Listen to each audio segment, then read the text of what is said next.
আমরা সবসময় একটি কথা বলি যে বিএনপির সকল রাজনৈতিক ক্ষমতার উৎস জনগণ। সহকর্মীবৃন্দ, এই কথাটি আমাদেরকে শিখিয়ে দিয়ে গেছেন, আমাদেরকে বলে দিয়ে গেছেন কে? শহীদ রাষ্ট্রপতি জিয়াউর রহমান, আমাদের দলের প্রতিষ্ঠাতা এই কথাটি বলে গেছেন আমাদেরকে। এবং এই কথাটি সর্বাঙ্গে যে সত্য সেটি আমরা জানি, সেটি আমরা বুঝি, সেটি আমরা বহুবার দেখেছি।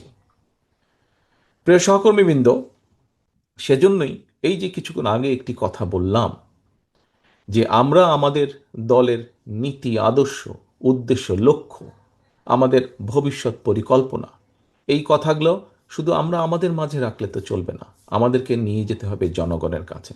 আজকে আজকে যেমন আপনারা এখানে কাউন্সিলর বৃন্দ একত্রিত হয়েছেন, আপনারা কাউন্সিলর বৃন্দ এখানে একত্রিত হয়েছেন কেন?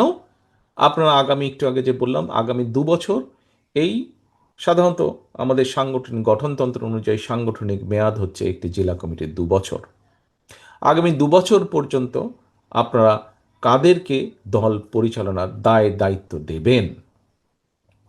ঠিক একইভাবে দেশের প্রেক্ষাপটে যদি আমরা বিবেচনা করি, তাহলে আমাদের কাউন্সিলর কারা? কাউন্সিলর হচ্ছে দলের পক্ষ থেকে, যদি আমরা চিন্তা করি, কাউন্সিলর হচ্ছে সামগ্রিকভাবে দেশের জনগণ।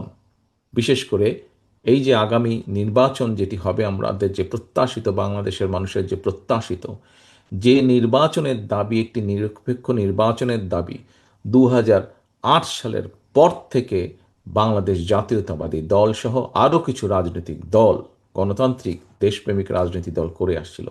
এরকম একটি প্রত্যাশিত নির্বাচন আমরা আশা করছি আগামীতে।